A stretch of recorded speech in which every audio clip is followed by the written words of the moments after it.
Harper has been blown away by Anthony Fowler in a brutal, bludgeoning performance. That fight should have been stopped rounds ago. Rounds ago. You know, I'm going to say this. Is Ian John Lewis, you son of a bitch? There was no reason for Adam Harper to take the beating he took up until round 7. It just was clear that he had no business being in there. You know, shout out to the lad. You know, he's tough. But at the end of the day, he has no KOs on his record. 9-2 now with 0 KOs. So he wasn't going to do nothing. Where do you place Ant Fowler in the 154-pound division? What is he, 154 or 160? I'm guessing he's campaigning at 154. He's ranked by the WBO. And who else? We're going to look at it. But this is all live real time. I'm TstreeT Controversy with FightView360.com. We cover every single major fight live. Let's get some replays. Believing in himself, and he looks so spiteful there. And there was that right hand. That's the end of the fight. Stiffen of the legs. The referee done exactly the right things. Though he was taking him on the gloves, we'd seen enough. He was getting well beat. He was really getting hurt, and it was a very good performance. You know, still lots to learn from Anthony Fowler, but it was spiteful. It was an aggressive performance from him. What was remarkable, even please after subscribe. all of that, Ian John Follow me on Twitter and Adam Harper still at TstreeT for life, right there at the bottom of the screen. Absolute warrior is Harper. Getting back in business. He will learn from this. If he does continue to go forward, he can pick up a title. I'd like to hear him. So what's next for Ant Fowler? Fitzgerald rematch, or does he fight Ted Cheeseman, who won last week against Sammy Eggington? Does he fight him since Fitzgerald beat them both and then fight Fitzgerald? I don't know. Let's listen in. Contest, the official time of the stoppage, 1 minute and 34 seconds of round number 7. Your winner by RSC Anthony, the Machine Fowler. I like Ant Fowler, though. He got a popping ass CBD line. Nothing but respect for each other, and I don't think either of them will forget the experience they've had over the last week or the 7 or so rounds that they shared in the gym, in the ring tonight together. A good opportunity for Fowler to get out and show what he's been working on in the last few months. And well, for Adam Harper, although it hasn't gone anything like crazy, smile with somebody who earned the respect just whooped your ass. The man with his arm around him there, and of course, look at Fight Camp, it's beautiful. At home too. Look at that. For me, boxing, we're back. So, all right, let's talk for a little minute. You know, before they do the post-fight interviews, God knows how long it's going to take. I'm TstreeT Controversy with FightView360.com. This is Fight Camp, I guess you could say episode number 2. The main event between Terry Harper and Natasha Jonas is coming up next. So far, a pretty solid card. In fact, I even forgot it was, hold on. The Hopi Price fight and Johnny Phillips did go the distance. The British title fight, that got stopped. Ballum Smith, he did win, right? No, wait. Who won that?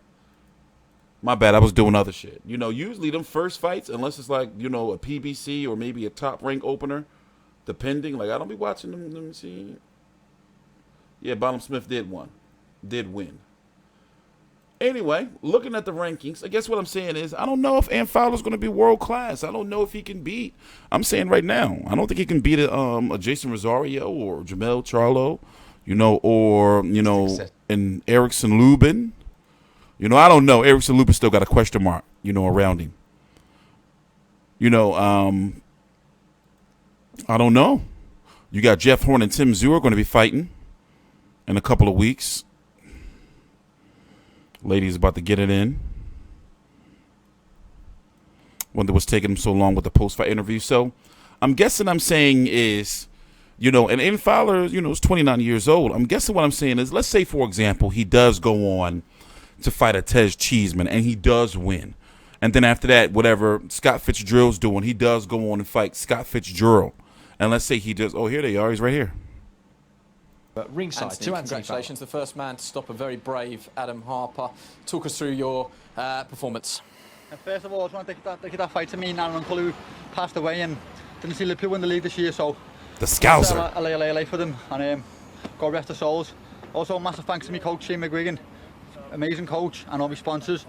And the fight went as I thought it would, but I weren't as composed as what I would have liked. Like, Shane's taught me better than that. I should have been a bit more composed, but I got a little bit greedy because every time I touched him with the right hand, he was going, so I had to look over the shot a bit too much, and I was like falling a little bit, and he was hitting me with the odd little shot, which he should never have hit me.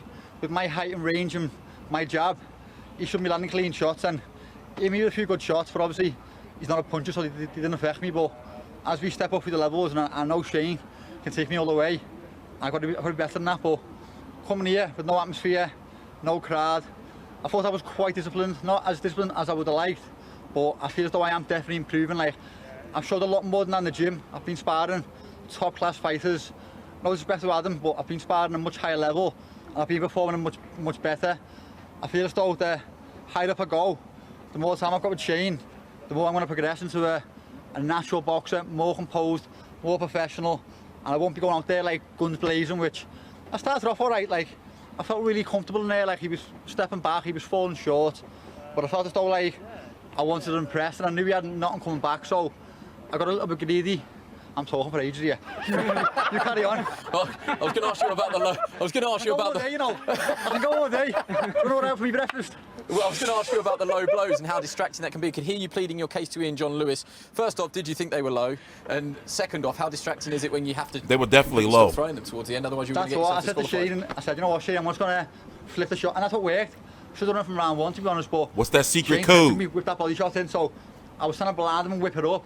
And I promise you now, mate, he wasn't in the balls. His shorts were right up by his neck. So like, it was hard to hit him in the body shot. Every time I threw a body shot, he was up here. He was hitting the band, but my balls are there, mate. I was hitting him up here. Apologies if anybody is offended by any of that language there. Let's bring in trainer Shane McGuigan. I don't want to take anything away from Shane the McGuigan first got a fight big ass Canada with, motherfucking head. Teofilus Tete and his Pause. boots, but Seen him in person. discounting that one and looking at His this head one. big as shit. Get everything from Fowler that you wanted to see tonight. Yeah, definitely. As Anthony said, I think the more's coming back, the more he's going to be tested, and I think the better his performances are going to be. You know, he was really sharp early on, very disciplined, but you know, as he's mentioned, he got a little bit greedy. But it's hard not to, because Grapes. he's so tough, and you're hitting guys flush like that all the time. But I said to him early on, I said, this guy's getting immune to your power, and I think you saw it, for instance, in George Groves versus Froch 1. You know, he hurt him early, but then the more he hit him, just some of these tough guys, they can just take shots all day long, and they just get accustomed to the power. So you sort of have to switch it up, vary the power, and spring something in. But I think he boxed really, really well for what was in front of him. And I just want to push him on now to you know, either who is he going to fight next? Shit. like last week, Cheeseman, or even potentially going on to European level. If we could sub you out, we've got rolling subs tonight. If Eddie Hearn could come in and just shed some light on what you want to do in the future. You've just tweeted something very interesting, which I'm sure is going to prick a few ears up. What did you tweet? I just said Eggington, Fitz, Cheeseman, Metcalf. Like, it's time now for Anthony to just leap into all those guys. I thought that was a great performance, especially the first few rounds. I thought he looked like a different fighter, to be honest with you. I thought his jab was fantastic, his movement was great. Massive credit to Adam Harper, mate. Tough as old boots. I felt he should have been pulled out a couple of rounds before, but he was tough as they come. And a good fight, you know, for Anthony to start showing what he's learned with Shane, which is a lot by the looks of things.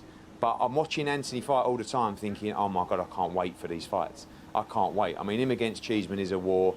You know, even Eggington, JJ Metcalf, great fight as well. Scotty Fitz, when he's back up and running again, these are great fights. And even, like Shane said, Sergio Garcia, you know, for the European title as well. I just feel like, you know, he's going to start improving, and I think it's time for him now to jump in at that level. I think that's when you're going to see the best of Anthony Fowler. But importantly for us, I think what you're going to see from him is unbelievable entertainment in great fights. I mean, last week when I was watching Eggington and Cheeseman, all I could think about was Fowler being in there with those guys. And after watching him tonight, I feel the same thing.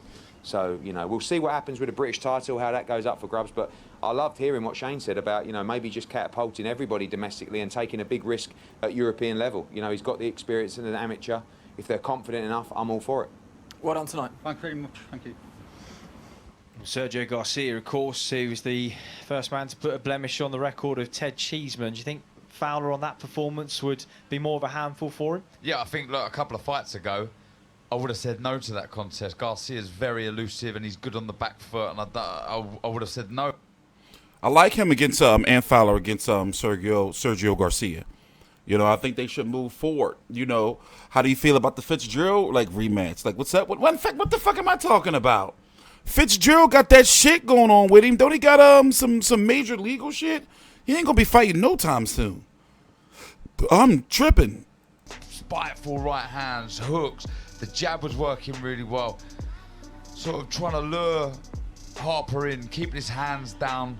First couple of low blows that came in there, and I think Fowler was right there. They were on the belt, but clearly causing Harper some discomfort. And well, in the following round, he was docked a point for that, but I think really that was a small part of a much bigger picture of breaking his man down. Don't let these highlights fool you. They were in there. Harper wasn't doing shit. Watch this knockdown. We've touched on it before. Harper, very game. I really want to get in there. There was that overhand right. Beautiful shot. He walked onto it, and again, Harper took it so well, and he went to work, and the referee was just about to jump in, but he was saved by the bell. And at this point, you really did think it was going to be an early night for Fowler, but credit again to Adam Harper, his bravery and his courage. That it was all one-way traffic. Head, body, straight shots, hooks, uppercuts, everything. That's where he didn't want to be, Harper, but he had no. It should have been stopped sooner. Should have been stopped sooner. Pushing him back, pinning him on the ropes, trying to get him in the corners, and it was just good stuff, wasn't it? Completely broke his man down. Shots coming from everywhere, all angles. Well, one thing Eddie Hearn said to us earlier, Darren. So, I forgot all about Scott. I'm a little rusty getting back into the swing of things, but let me go get ready for the main event. You think they're going to go out? You know, maybe Eddie Hearn knows something we don't. In fact, let's go see that tweet that they were talking about.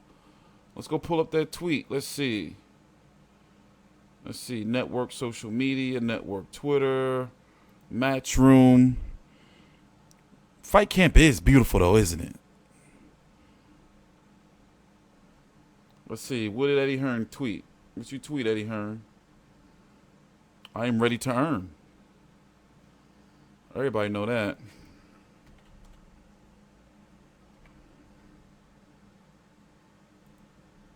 Well, he already said what he tweeted, but I want to see it in person, damn it.